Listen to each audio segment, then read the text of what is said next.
السلام علیکم فرینڈس، کیسے ہو آپ سب؟ امید کرتے ہیں آپ سب ٹھیک ہوں گے، خیریت سے ہوں گے۔ تو آج کی ویڈیو سٹارٹ کرنے سے پہلے میں آپ لوگ سے ایک چھوٹی سی ریکویسٹ کرنا چاہوں گی۔ ہمارے ویڈیوز تو بہت سارے لوگ دیکھتے ہیں، اس میں 80% لوگ ایسے ہیں کہ جنہوں نے ہمارے چینل کو ابھی تک سبسکرائب نہیں کیا۔ ویڈیو تو دیکھتے ہیں بٹ سبسکرائب نہیں کیا، تو آپ لوگ سے گزارش کرنا چاہوں گی کہ اگر ہماری ویڈیو پسند آتی ہے تو پلیز سبسکرائب کر لیں، لائک کریں، شیئر کریں۔ تو چلیے ویڈیو سٹارٹ کرتے ہیں۔ تہجد کی توفیق مل گئی تو سمجھ جاؤ اللہ راضی ہو گیا۔ اس زخم کا مرہم اللہ سے ہی ملے گا جس کی تکلیف رات بھر سونے نہیں دیتی۔ راتیں اگر اللہ سے بات کرتے ہوئے گزرنے لگے تو نیند نہ آنا بھی نعمت لگتی ہے۔ بات تو اب ہاتھ سے نکل آئی ہے، یہ محبت ہمیں تہجد تک کھینچ لائی ہے۔ وہ دکھ جو رات بھر سونے نہیں دیتے، اس دکھ کی دوا تہجد میں موجود ہے۔ تہجد میں مانگی گئی دعاؤں کی شدت کا مقابلہ کوئی نہیں کر سکتا، یہاں تک کہ نصیب بھی نہیں۔ اور پتہ ہے سکون کیا ہے؟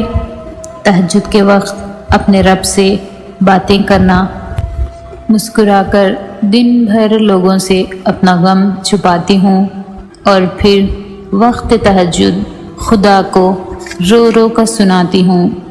جو تہجد کی دعا سے نہ ملا وہ میرے لیے بہتر کیسے ہو سکتا ہے؟ جب دنیا سو جاتی ہے پھر اللہ ان کو چنتا ہے جو تہجد کا سجدہ ادا کر سکیں، جو اپنے اندر کا سکون کو جگا سکیں، جو اپنے رب کے آگے گڑ گڑا سکیں۔ جب لفظوں کی لڑی ٹوٹ جاتی ہے اور آنسوؤں کی لڑی جاری ہو جاتی ہے، پھر وہ ایک آنسو پر بھی نواز دیتا ہے۔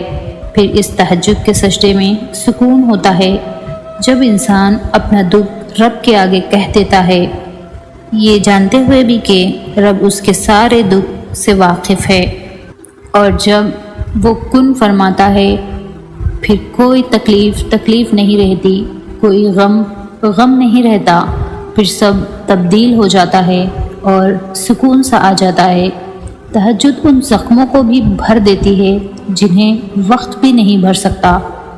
دکھ کبھی بے وجہ زندگی کا حصہ نہیں بنتے، ان کے لیے تو خاص بندوں کو چنا جاتا ہے، اور جن کو اللہ چن لیتا ہے ان کو منزلیں چن لیا کرتی ہے۔ غم بھی مرض کی طرح ہوتا ہے، ایسا مرض جس کی شفا سجدہ ہے، اور کائنات میں ایسی کوئی بھی چیز، ایسا کوئی بھی مرض نہیں جس کی دوا تہجد میں نہ ہو۔ تو پھر جو تہجد میں مانگ لیا ہے اس کو نصیب کا بھی حصہ بنا دیا جاتا ہے۔